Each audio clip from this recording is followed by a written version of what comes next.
Squad, what is going on, guys? Welcome back to another Tackle Talk Tuesday. It is officially that time of week again. So last week we talked about our clutch baits, but before we get started, if you guys are brand new to my channel, I'm CS Fishing. Go ahead and smash that subscribe button down below. Turn on your post notification bell. Hit that thumbs up if you guys would love my content so far. Last Tuesday we talked about clutch baits, and my clutch bait is this little crappie jig here. And let me tell you, it works wonders out in the water. If you guys haven't tried it yet, make sure you guys go do it. You can buy them at Walmart. They're like probably $2.69 for a pack of the jig heads, and they're like 96 cents for a pack of the jig bodies. Can't go wrong, fully fits the budget. Try them out today. Then I asked for your all suggestions as to what to talk about this Tuesday. Well, super shout out to Mr. Blue, who is one of my biggest fans on YouTube. Thank you so much. He gave me the idea of talking about how to catch panfish and how to cook up your panfish. I can't say I have the utmost recipe for bluegill because I am Laotian and Thai. My family does something completely different when it comes to cooking fish. And I'm going to give you that spill as to what we do, and then maybe you guys can bounce off that idea. So let's talk this Tuesday about pan fishing. I am the professional pan fisherman. Why? Because that's what I grew up catching. When I think about panfish, I think about three specific types of fish, and that is one, here in the freshwater area, crappie.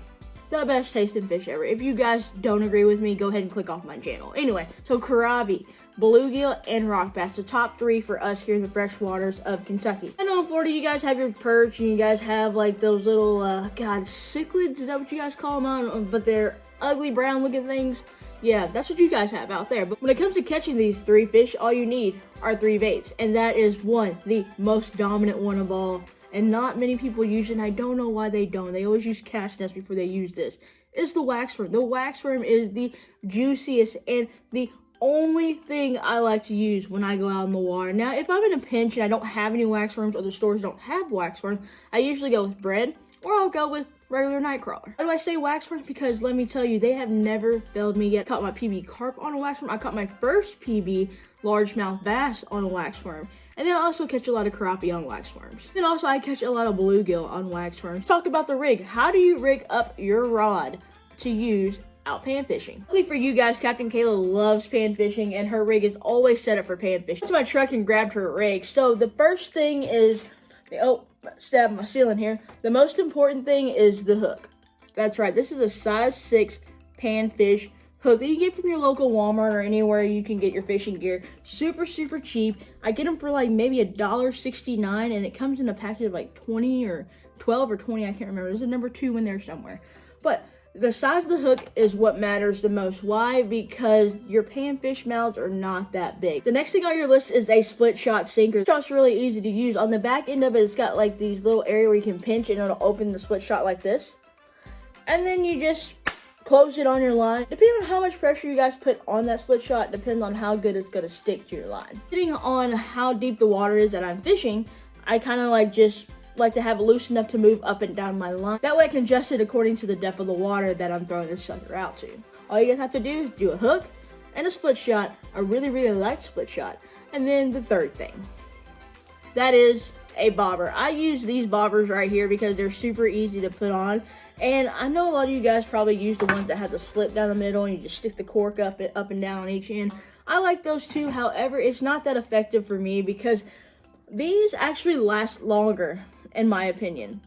Let me know in the comments below what you guys think, but I think these last a lot longer than any of the other bobbers I've ever used. 3 simple fish, you got 3 simple baits, and then you have a 3-point simple rig. You got a bobber, split shot, and your hook. Ultimately, for those 3 fish, crappie, bluegill, and rock bass, 3 simple types of baits, wax worm, regular nightcrawler worm, or even bread, all you need are 3 simple things on your line: your bobber, your sinker, and a small size hook.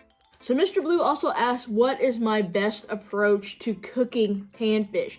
Now, growing up in a Laotian and foreign dominant family, we didn't really, do anything fancy smashy. I see Lake Fork guys and all the Googans all the time use this Frank's Red Hots, or they'll use a lot of Cajun spices, or they'll use a lot of breading. That's not how my family rolls. When it comes to seasoning our fish in the family, we use pepper, salt, MSG. We use garlic powder. We don't use something that gives it like a Cajun type feel to it. We give it an Asian type feel to it. I think I'm onto something here. Preparations we have for our fish are descaling, definning, coating it with MSG, salt, pepper, garlic powder, onion powder, all the taste goods for the soul. And then we fry them whole. Don't even cut the heads off, just in the grease. Let's rock and roll. I don't know, what do you guys think? How do you guys prepare your fish? Drop those comments down below. Thank you so much for tuning in for this Tuesday's talk. Hopefully you guys enjoyed. To hear more suggestions, if you guys have a topic you want to discuss next Tuesday, down below, go ahead, start commenting, guys. I am picking one person every single week to answer their question and giving them a shout out on my channel. But until next time, guys, sightlines and keep fishing.